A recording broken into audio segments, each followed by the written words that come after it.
Hi friends, ನಾನಿವತ್ತು ಯಾವುದೇ ತರಹದ ಸಾಸ್ ಟೇಸ್ಟಿಂಗ್ ಪೌಡರ್ ಹಾಕದೆ ಎಗ್ ರೈಸ್ ಹೇಗೆ ಮಾಡೋದು ಅಂತ ಹೇಳ್ತೇನೆ. ಫಸ್ಟ್ಗೆ ಒಂದು ಕಡಾಯಿ ತಗೊಂಡು ಅದಕ್ಕೆ ಎಣ್ಣೆ ಹಾಕಿ ಚಿಕ್ಕದಾಗಿ ಕಟ್ ಮಾಡಿರೋ ಬೆಳ್ಳುಳ್ಳಿ ಹಾಕಿ ಫ್ರೈ ಮಾಡಬೇಕು. ನೆಕ್ಸ್ಟು ಈರುಳ್ಳಿ, ಹಸಿಮೆಣಸು, ಟೊಮ್ಯಾಟೊ, ಕ್ಯಾಪ್ಸಿಕಮ್ ಹಾಕಿ ಲೈಟಾಗಿ ಫ್ರೈ ಮಾಡಬೇಕು. ಜಾಸ್ತಿ ಎಲ್ಲ ಫ್ರೈ ಮಾಡಬಾರ್ದು, ಸ್ವಲ್ಪ ಜಸ್ಟ್ ಲೈಟಾಗಿ ಫ್ರೈ ಮಾಡಬೇಕು. ಆಮೇಲೆ ಶುಂಠಿ ಬೆಳ್ಳುಳ್ಳಿ ಪೇಸ್ಟ್ ಹಾಕಿ ಅದು ಹಸಿ ಸ್ಮೆಲ್ ಹೋಗೋವರೆಗೂ ಇಟ್ಟು ಜಸ್ಟ್ ಒಂಚೂರು ತಿರ್ಸಿ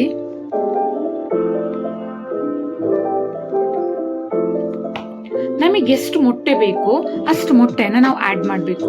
ನಾನಿಲ್ಲಿ 4 ಮೊಟ್ಟೆ ಹಾಕ್ತಿದ್ದೀನಿ.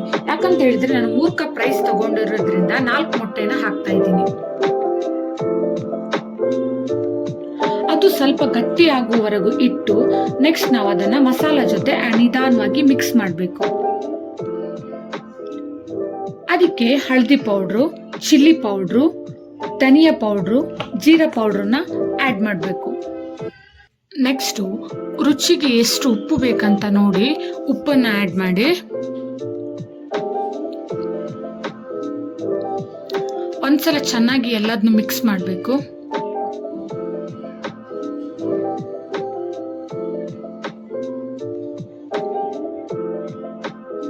ನಾನಿಲ್ಲಿ 3 ಕಪ್ ರೈಸ್ ಅನ್ನು ಆಡ್ ಮಾಡ್ತಿದ್ದೇನೆ.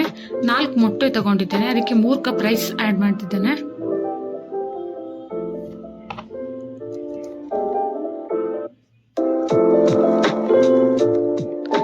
ಸ್ವಲ್ಪ ಗಾರ್ನಿಷ್ಗೆ ಕೊತ್ತಂಬರಿ ಸೊಪ್ಪು ಹಾಕೊಂಡ್ರೆ ಎಗ್ ರೈಸ್ ರೆಡಿ ಆಗುತ್ತೆ. ನೀವು ಸಹ ಒಂದ್ಸಲ ಟ್ರೈ ಮಾಡಿ.